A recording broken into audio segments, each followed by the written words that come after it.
The period goes by many names. That time of the month, the crimson tide, shark week, just to name a few.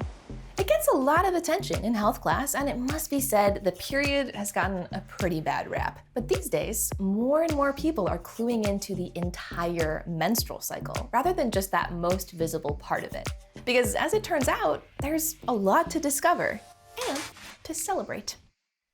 Just before we dive in, when we're talking about the menstrual cycle, we're not just talking about women, because people of all gender identities have periods, so that's why I'll be using terms like people who menstruate rather than just women.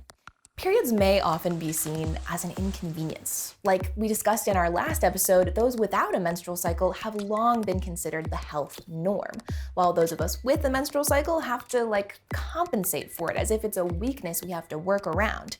But that is changing. Take the US women's soccer team, for example. They partially attributed their 2019 World Cup win to training programs that were tailored around each player's menstrual cycle. Cycle tracking apps are more popular than ever, and back in 2018, the FDA even approved one for contraceptive use. We know that paying attention to your menstrual cycle can help you do things like prep for your period, improve your chances of getting or not getting pregnant, or just help you better understand what your body may be trying to tell you. So your menstrual cycle is a key indicator of health, and getting to understand it and being aware of it and changes allows you to discuss it as well as share anything that's atypical with a provider if needed be. But before we can talk about how you might be able to use this information to hack your menstrual cycle, what is it exactly? The menstrual cycle's essential job is to prep the body for pregnancy. It starts on the first day of your period and lasts until the first day of your next period.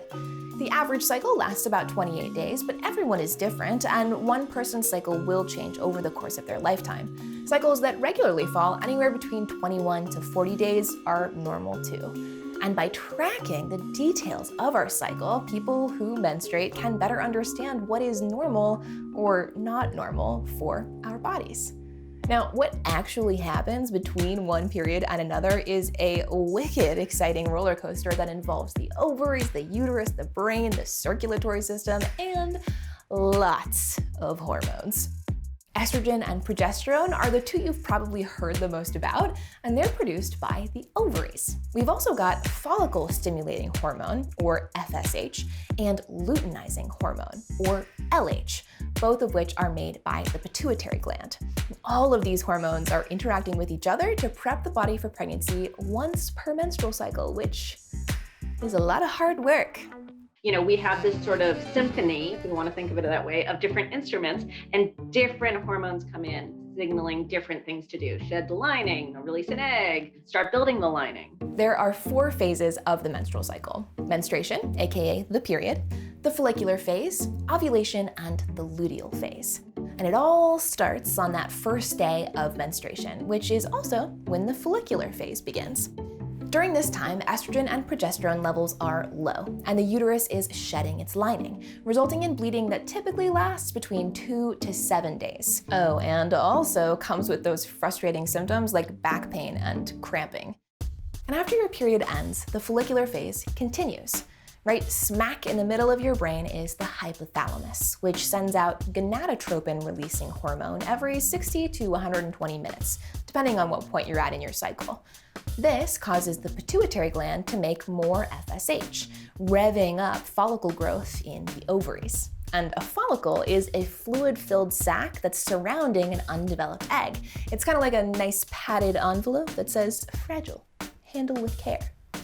As the follicular phase winds down, SFH levels fall, and usually just one dominant follicle-wrapped egg is chosen to continue developing. And I did not know this, but those of us with ovaries are actually born with millions of eggs, and we're losing a couple thousand of those every month throughout our lifetime as a way to make sure that only the healthiest eggs remain available. Meanwhile, we have had an estrogen buildup during that phase, which has created a nice lining within the uterus. Around day 14 of the cycle, estrogen levels are at their peak, causing the release of more LH. And this tells the mature follicle that it's go time.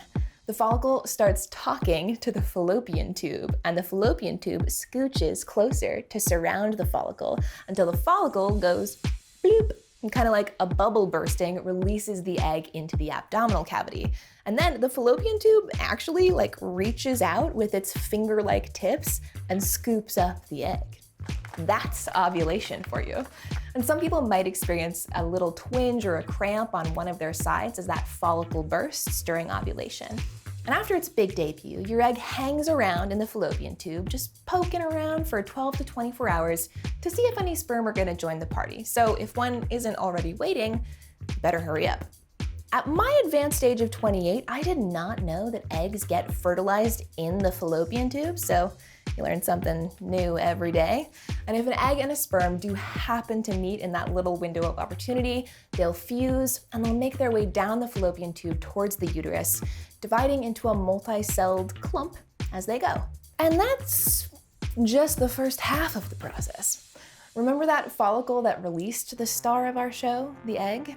It actually still has some work to do as we move into the luteal phase. That burst follicle temporarily becomes a gland that produces progesterone, which is what sparks what happens next. It's all coming together. The progesterone from that follicle is what thickens the lining of the uterus, producing all of that good, comfy blood and tissue that would keep a fetus happy if the sperm would happen to fertilize an egg and they implant in the uterus. But if pregnancy doesn't occur, the levels of estrogen and progesterone drop sharply, triggering menstruation, the beginning where we started. That shedding of the uterine lining and the cycle begins all over again. And if that sounds like a lot, it's because it is. I've been having my period for 13 years now, and every month I'm like, we're doing this again? We just did this last month. Oh, right. Now, the luteal phase is when premenstrual syndrome, aka PMS, comes into the picture. Cramping, backaches, headaches, nausea, fatigue, sore boobs, mood swings, acne breakouts. Super fun stuff, said no one ever. But PMS and periods do affect everyone differently. And hopefully, as the research community learns more about all of these complex dynamics that make the menstrual cycle go round, we can understand why there's so much variability and what we might be able to do about symptoms that can really disrupt people's lives. There's actually been an explosion of exciting research into things like how brain function changes throughout the menstrual cycle and what that means for your health and your lifestyle at different points in your cycle. People are also looking more into the links between irregular periods and heightened risk of developing certain diseases. And as more people track their cycles through apps, some of that data is being put to use. Harvard University, the National Institute of Environmental Health Services, and Apple released initial results from a study involving 10,000 people, 6,141 of whom tracked their period symptoms. This long-term study hopes to uncover new information about menstrual symptoms across all kinds of demographics, and ideally also break down some of the stigma that still surrounds periods while we're at it. One really important challenge in this area is that sex education, which can include topics like puberty, STIs, contraception, is still, shall we say, not the best. In the US, for example, federal oversight of sex education is extremely limited, and that means that different states can exclude certain subjects, and only some states even require the material to be medically accurate. I mean, I went to high school in rural Virginia. They didn't teach us how to put a tampon in, much less tell us that seeing clumps of tissue in your period is normal, which it is, by the way, and could have saved me a teenage freakout or 5 if it had some comprehensive medically relevant information, my goodness. Then it's a question of prioritize, whether it's in education, whether it's in our pop culture, whether there's songs written about it. How many songs are there written about menstruation? I mean, at least half the population experiences it. So it's not prioritized culturally. It could be. And that's just it. Hopefully, a more open conversation about periods and the menstrual cycle as a whole will inspire more research and better answers to all of the questions we still have about them. And on a more individual level, connecting with exactly what's happening in your body as you ride out that menstrual cycle can help you make decisions about your everyday and long-term health. Like what contraception to use, what impacts other medications may be having on your body, and more. Thanks so much for watching Seeker's new series, Body Language. I hope you enjoyed this video, and if there's another women's health topic you want us to cover, leave us a comment. I'll see you next time.